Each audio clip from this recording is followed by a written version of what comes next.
ꯃꯌꯥꯝꯕꯨ ꯈꯨꯔꯨꯝꯖꯔꯤ ꯉꯁꯤ ꯄꯣꯔꯛꯂꯤꯕ ꯋꯥꯔꯤ ꯑꯁꯤꯗꯤ ꯀꯀꯥꯔꯗꯨꯃꯥꯔ ꯗꯤꯜꯂꯤ ꯀꯣꯔꯠꯇ ꯊꯣꯛꯈꯤꯕ ꯊꯧꯗꯣꯛ ꯑꯃꯒꯤ ꯋꯥꯔꯤꯅꯤ꯫ ꯑꯍꯥꯟꯕꯗ ꯚꯤꯗꯤꯑꯣ ꯃꯇꯦꯛ ꯑꯁꯤꯕꯨ ꯃꯤꯠꯌꯦꯡ ꯇꯥꯕꯤꯌꯨ꯫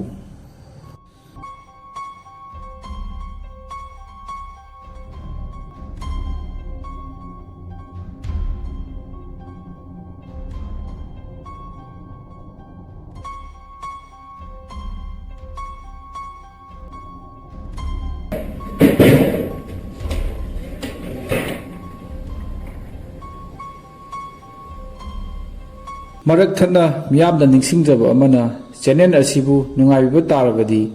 ꯂꯥꯏꯛ ꯑꯃꯗꯤ ꯁꯕꯁꯀ꯭ꯔꯥꯏꯕ ꯇꯧꯕꯤꯔꯝꯃꯨ꯫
ꯊꯧꯗꯣꯛ ꯑꯁꯤ ꯏꯟꯗꯤꯌꯥꯒꯤ ꯅ꯭ꯌꯨꯁ ꯆꯦꯅꯦꯜ ꯀꯌꯥ ꯑꯃꯗꯤ ꯁꯣꯁꯤꯌꯦꯜ ꯃꯤꯗꯤꯌꯥꯗ ꯚꯥꯏꯔꯦꯜ ꯑꯣꯏꯈꯤꯕ ꯊꯋꯥꯏ ꯑꯃꯗꯤ ꯅꯦꯒꯦꯇꯤꯚ ꯏꯅꯔꯖꯤ ꯀꯌꯥꯅ ꯀꯣꯔꯠ ꯑꯁꯤꯗ ꯇꯝꯊꯤꯅ ꯇꯝꯅꯕꯒꯤ ꯊꯧꯗꯣꯛ ꯑꯃꯅꯤ꯫ ꯍꯤꯔꯝ ꯑꯁꯤꯒꯤ ꯃꯇꯥꯡꯗ ꯅ꯭ꯌꯨꯁ ꯆꯦꯅꯦꯜꯁꯤꯡꯗ ꯗꯤꯕꯦꯠ ꯐꯥꯎꯕ ꯇꯧꯗꯨꯅ ꯈꯟꯅ ꯅꯩꯅꯈꯤ꯫ ꯊꯤꯖꯤꯟꯕ ꯑꯁꯤ ꯏꯟꯗꯤꯌꯥꯗꯒꯤ ꯍꯦꯟꯗꯣꯛꯇꯅ ꯃꯄꯥꯟ ꯂꯝ ꯀꯌꯥꯗꯁꯨ ꯊꯧꯗꯣꯛ ꯑꯁꯤ ꯁꯤꯟ ꯊꯨꯡꯈꯤ꯫ ꯀꯀꯥꯔꯗꯨꯃꯥꯔ ꯀꯣꯔꯠꯀꯤ ꯃꯇꯥꯡꯗ ꯍꯥꯟꯅ ꯈꯔ ꯈꯪꯃꯤꯟꯅꯁꯤ꯫ ꯀꯣꯔꯠ ꯑꯁꯤ ꯗꯤꯜꯂꯤꯒꯤ ꯏꯁꯇꯔꯟ ꯄꯥꯔꯠꯇ ꯂꯩꯕ ꯃꯤ ꯌꯥꯝꯅ ꯆꯤꯟꯕ ꯀꯣꯔꯠ ꯑꯃꯁꯨ ꯑꯣꯏꯔꯤ꯫ ꯀꯣꯔꯠ ꯑꯁꯤꯅ ꯖꯁꯇꯤꯁ ꯀꯌꯥ ꯄꯨꯊꯣꯛꯇꯨꯅ ꯋꯥꯌꯦꯜ ꯀꯌꯥ ꯆꯠꯊꯔꯤ꯫ ꯋꯥꯌꯦꯜ ꯑꯁꯤꯗ ꯃꯤꯆꯪ ꯁꯪꯒ ꯂꯩꯖꯗꯕ ꯃꯇꯨ ꯁꯣꯟꯖꯕ ꯀꯌꯥꯕꯨ ꯄꯥꯡꯒꯜꯕꯁꯤꯡꯅ ꯅꯝꯍꯠ ꯄꯤꯗꯨꯅ ꯑꯆꯨꯝꯕ ꯋꯥꯌꯦꯜ ꯐꯪꯖꯗꯕ ꯌꯥꯎꯗꯕ ꯅꯠꯇꯦ꯫ 1960ꯒꯤ ꯃꯇꯝꯗꯒꯤ ꯍꯧꯅ ꯂꯩꯔꯛꯂꯕ ꯀꯣꯔꯠ ꯑꯁꯤ ꯑꯔꯕꯥꯅꯥꯏꯖꯦꯁꯟ ꯑꯃꯗꯤ ꯃꯤ ꯌꯥꯝꯈꯠꯂꯛꯄꯅ ꯏꯟꯐ꯭ꯔꯥꯁꯇ꯭ꯔꯛꯆꯔ ꯁꯦꯝꯗꯣꯛꯇꯕ ꯌꯥꯗꯕꯗꯒꯤ 1990ꯗ ꯑꯅꯧꯕ ꯀꯝꯄ꯭ꯂꯦꯛꯁ ꯑꯁꯤ ꯁꯪꯒꯥꯈꯤ꯫ ꯀꯣꯔꯠ ꯑꯃꯒꯤ ꯍꯧꯅꯕꯤ ꯃꯐꯝ ꯑꯁꯤꯗ ꯁꯤꯚꯤꯜ ꯀꯦꯁ, ꯂꯦꯟ ꯗꯤꯁꯄ꯭ꯌꯨꯠ, ꯀ꯭ꯔꯤꯃꯤꯅꯦꯜ ꯀꯦꯁ, ꯒꯦꯡ ꯔꯦꯞꯅꯆꯤꯡꯕ ꯋꯥꯌꯦꯜ ꯀꯌꯥ ꯃꯐꯝ ꯑꯁꯤꯗ ꯆꯠꯊꯔꯤ꯫ ꯑꯁꯨꯝꯅ ꯃꯤꯅ ꯀ꯭ꯔꯤꯛ ꯀ꯭ꯔꯤꯛ ꯆꯤꯟꯈ꯭ꯔꯕ ꯃꯐꯝ ꯑꯁꯤꯗ ꯅꯨꯃꯤꯠꯄꯨ ꯆꯪꯈ꯭ꯔꯕꯗꯤ ꯑꯣꯐꯤꯁꯀꯤ ꯁ꯭ꯇꯥꯐ, ꯂꯣꯌꯔ, ꯖꯦꯅꯤꯇꯔꯁꯤꯡ ꯀꯅꯥꯁꯨ ꯂꯩꯌꯨ ꯍꯥꯏꯕ ꯌꯥꯗꯦ꯫ ꯃꯐꯝ ꯑꯁꯤꯗ ꯁꯨꯄꯔꯅꯦꯆꯔꯦꯜ ꯑꯃꯗꯤ ꯃꯤꯑꯣꯏꯕ ꯑꯩꯈꯣꯏꯅ ꯁꯦꯝꯂꯤꯕ ꯂꯣ ꯑꯅꯤ ꯑꯁꯤꯒꯤ ꯃꯔꯛꯇ ꯂꯥꯟꯊꯦꯡꯅꯔꯤ ꯉꯁꯤꯁꯨ꯫ ꯂꯣꯗꯤ ꯄ꯭ꯔꯨꯐ ꯂꯩꯇꯕ ꯌꯥꯗꯦ, ꯏꯕꯤꯗꯦꯟꯁ ꯂꯩꯇ꯭ꯔꯗꯤ ꯔꯥꯏ ꯇꯥꯕ ꯌꯥꯗꯦ ꯍꯥꯏꯔꯤꯕ ꯎꯀꯤꯜꯁꯤꯡꯅ ꯑꯉꯛꯄ ꯃꯑꯣꯡꯗ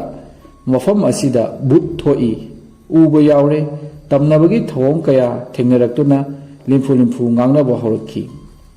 ꯑꯉꯛꯄꯒꯤ ꯃꯇꯧꯅꯤ, ꯂꯣꯌꯔꯁꯤꯡ ꯅꯨꯃꯤꯠꯄꯨ ꯆꯪꯈ꯭ꯔꯕꯗꯤ ꯀꯝꯄ꯭ꯂꯦꯛꯁ ꯑꯁꯤꯗ ꯂꯩꯌꯨ ꯍꯥꯏꯕ ꯌꯥꯗꯦ꯫ ꯊꯕꯛ ꯆꯤꯜꯂꯕꯁꯨ ꯃꯌꯨꯝꯗ ꯐꯥꯏꯜꯁꯤꯡ ꯄꯨꯗꯨꯅ ꯍꯟꯅꯔꯤ꯫ ꯑꯁꯨꯝꯅ ꯕꯥꯔ ꯀꯝꯄ꯭ꯂꯦꯛꯁ ꯑꯁꯤ ꯃꯇꯥꯡꯗ ꯀꯝꯄ꯭ꯂꯦꯟ ꯇꯧꯕ ꯍꯧꯔꯛꯇꯨꯅ ꯑꯦꯛꯁꯟ ꯂꯧꯈꯠꯅꯕ ꯍꯥꯏꯔꯛꯈꯤ꯫ ꯕꯥꯔ ꯑꯦꯁꯣꯁꯤꯌꯦꯁꯟꯅ ꯍꯥꯏꯅꯔꯤꯕꯁꯤꯡ ꯑꯁꯤ ꯌꯨꯝꯐꯝ ꯌꯥꯎꯗꯦ ꯍꯥꯏꯅ ꯌꯥꯔꯝꯗꯦ꯫ ꯑꯉꯛꯄꯒꯤ ꯃꯇꯧꯗ ꯅꯨꯃꯤꯗꯥꯡꯗ ꯃꯤ ꯂꯥꯡꯕꯒꯤ ꯃꯈꯣꯜ, ꯊꯣꯡ ꯍꯥꯡꯕ ꯑꯃꯗꯤ ꯂꯣꯟꯕꯒꯤ ꯈꯣꯟꯖꯦꯜ, ꯃꯃꯤꯒꯨꯝꯕ ꯑꯃ ꯐꯠ ꯆꯠꯈꯤꯕꯒꯤ ꯁꯅꯤꯟ ꯀꯌꯥ ꯑꯁꯤ ꯇꯣꯏꯅ ꯇꯧꯕ ꯊꯦꯡꯅꯔꯛꯈꯤ꯫ ꯑꯁꯨꯝꯕ ꯃꯇꯧꯁꯤꯡ ꯑꯁꯤꯅ ꯂꯣꯌꯔꯁꯤꯡ ꯃꯐꯝ ꯑꯁꯤꯗ ꯅꯨꯃꯤꯗꯥꯡ ꯊꯕꯛ ꯇꯧ ꯍꯥꯏꯕ ꯌꯥꯅꯔꯝꯗꯦ꯫ Raman Sharma, Joint Secretary, Sahadra Bar Council gi Thopuriba asina phongdorokpada larik kaya thiba khangdaba pochai leifam onaramba che chang chakhairaga leiramba thawong kaya asi thengnarami adubu huramba changlaklaga toramba oiramba yai haina khallubani mafum asida mahana nongma numidang wairam chamber da lakpada makol hona thongda kokok thinglaki aduga pedlock adusu maning mamang hairaga leiramba thengnaki tawudabu midi kanasu leiramde asumba supernatural activities sing asi tholakpadagi numit tadringaida mafum asidagi yum hannaba hotnai haina hairakhi akiba matau kayagi complaint dagi bar council na meeting ama pangthokhi meeting asida mafam asibu investigation tawhanba amadi CCTV camera panaba khanarami asumna janitor amadi security team gi members singna kupchen chenaba hoki camera pandringai nongma mangda janitor miyoi anina 5th floor da washroom sengba changlubada miyoi amabu kanna langthoroki janitor amaduna washroom da check torubada kana chu leramde kaigumada washroom gi flush aduchu matomta thadok thajin toba thengneraki maudagi janitor sing naitom thabuk toba tokhi team oina chattuna thabuk torami asumna bar council na CCTV camera nipan court ki jaga makoina kahina thengnaba mafam singda install torami maru oina library ka chamber computer thamba ka dusu yauri library ka asi yamna chawa jaga oirbana mafam asida kaikumada lairik thiringaida mi ama leibagum sanin fawba amadi makolgumba mi chatpa tai haina hainari ariba lairik kaya amasu lairi mafam sida adubu lairik leiba jaga si uchi gumba leibana uchi oiramba yai haina wakhalda phado ami singnaba singaji koknanaba mafam asida camera amasu palami 2014 ni matamdani CCTV camera bar council na palibasi asumna camera haplabanina check toromi nungtigi ikhang khangowdana mayamna hainariba sing akibagi thawong sing asi mayek singlaki camera footage aduda ihan hana angowbu mami round gumba ama mangal gum koipai paiba urami mangal adu computer leiba ka aduda paisinki ngahak leira matungda computer sing adu amamamta on torokpa akibagi thawong asi thengnerami mafam asida thabuk toba rajnis koba court ki so lonthok longjin tawriba miyoi asina phongdorokpada mahana nungtigi chalamdai khuding computer sing adu off tawbra haina loina check torami aduga ngaklibadi off tawduna thamlamba computer sing adu kaigumada ayukta thong hangwa lakpada computer khara on tawraga leiramba thengnai hainasu hana phungdokhi masidasu natana camera da drawer dagi se chang drawer adubu mathanta hangdoklaga langthorokpa amadi computer kada leiba chair sing mathanta lengba khotpa asi mayek sengna uri asigumlaba paranormal gi activity kiningai oibasi urubadagi hana kiraga leiramba mafum asida thabak tawriba miyoi sing numitpu sangkhrabadi kana amata office asida layu haiba yaramde office asibu sangliba security guard fawba office asigi manungda numitpu takhrabadi changlamde video footage sing asi social media amadi news channel singda viral oirakhi asumna viral oirakpadagi national sensation oiraktuna hiram asigi matangda miyoi kaya khangningwa hengalakhi maduna news channel kaya da hiram asigi matangda discussion debate na chingba fawba tawba horakhi india gi popular oiriba news channel आज तक फौबा Hiram असिदा मरु ओइना थिजिनबा अमदी news report कया अमा फोंखी Pankaj Yadav मफम असिदा थबक तोरिङैदा lawyer की chamber मनुंगदा मी अमा फमदुन लैबा mummy glass खाइबा अदुगी मनुंगदा उरुबदगी संगलगा येंगलुबदा कनासु लैरमदबा कैगुमदा मी वारी साबगुम लैरमगा खंगौदना मांगखिबगुमबा अकीबा थौंसिंग असि थेंगनबदा नतना computer on तौरगा लैरमबा थौदो अदु महाक्सु हक्थेंगना उहौई हायरखि अदुबु मंगोंदा अकीबा उहलबसु असोक अपंदी तौरक्ते हाइना पाउदमली असुमना वारी सिंग अमदी वायरल फुटेज कया असिना मफम असिदा पैरानॉर्मल इन्वेस्टिगेटर की टीम सिंग थुंगलखि मखोइना मफम असिदा इन्वेस्टिगेशन तौनबा कैमरासिंग काचिन कोया यौना पालमी लोइनना हिट सेंसर एनर्जी सेंसर खुलाई कयासु थौदोक थोलिबा मफमसिंग असिदा पांदना थमलमी टीम असिना थिजलब मतुंग मखोइना खंगलकी अहेंगी पुंग 12:35 अंगोब ममी अमा वालदगी पाइथोरलगा मधुगा कंप्यूटर लरिबा कादा पाइसिनखिबदु उरमी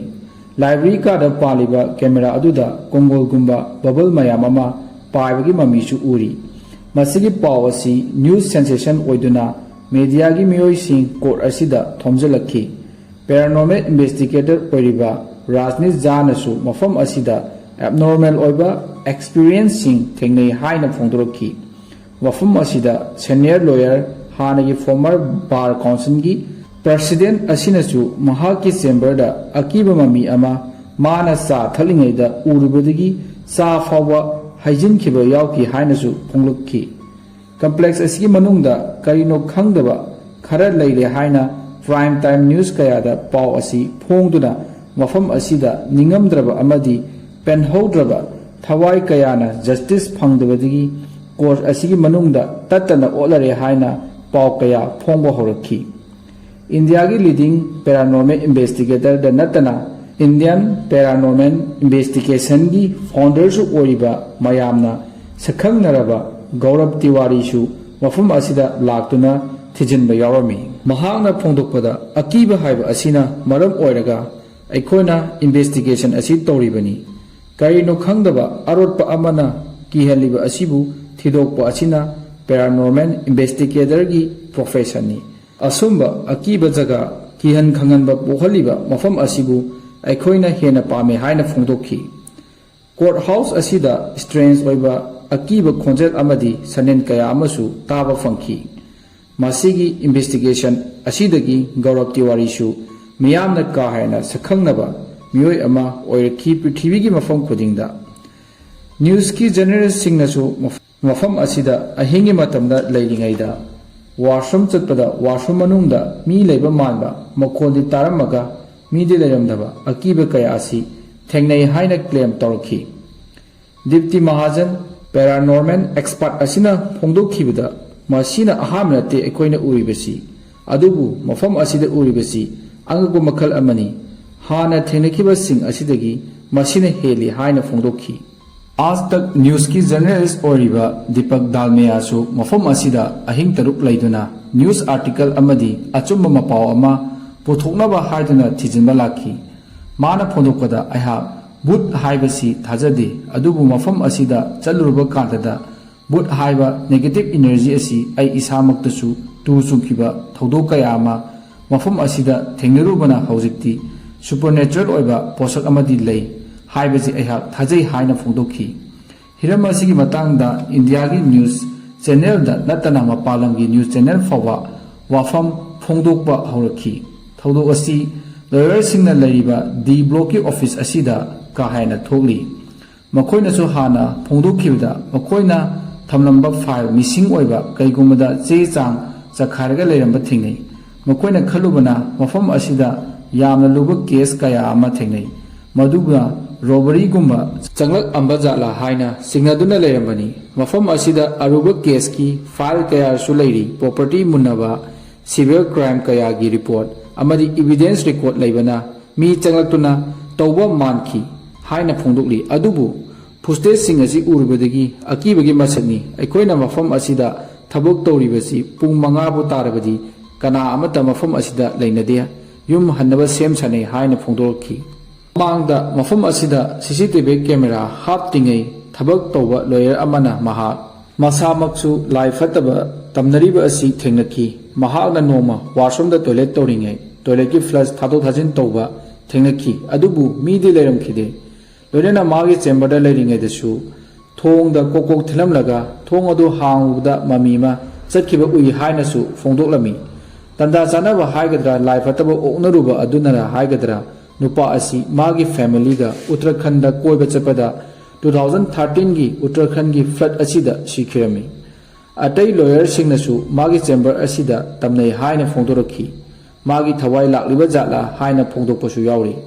थौदो असिबु मरु ओइना थिजलंबा गौरव तिवारीसु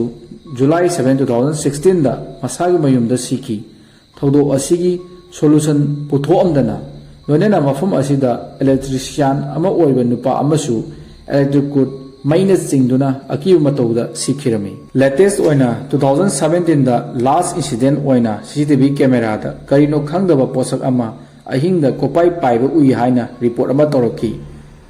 ꯔꯤꯄꯣꯔꯠ ꯑꯁꯤꯅ ꯃꯤꯌꯥꯝꯕꯨ ꯀꯥ ꯍꯦꯟꯅ ꯃꯤꯄꯥꯏꯅꯍꯟꯈꯤ꯫ ꯄꯦꯔꯥꯅꯣꯔꯃꯦꯜ ꯏꯟꯚꯦꯁꯇꯤꯒꯦꯇꯔꯁꯤꯡꯅ ꯐꯣꯡꯗꯣꯛꯄꯗ ꯃꯐꯝ ꯑꯁꯤꯗ ꯏꯂꯦꯛꯇ꯭ꯔꯣꯃꯦꯒꯅꯦꯇꯤꯛ ꯐꯤꯜ ꯀꯌꯥ ꯂꯩ꯫ ꯃꯐꯝ ꯑꯁꯤꯒꯤ ꯄꯥꯋꯔ ꯍꯥꯎꯁ ꯂꯩꯔꯤꯕ ꯑꯁꯤꯗꯒꯤ ꯊꯣꯔꯛꯄꯅꯤ ꯍꯥꯏꯅ ꯁꯥꯏꯟꯇꯤꯐꯤꯛ ꯂꯣꯝꯗ ꯄꯨꯁꯤꯟꯗꯨꯅ ꯍꯥꯏꯔꯤ꯫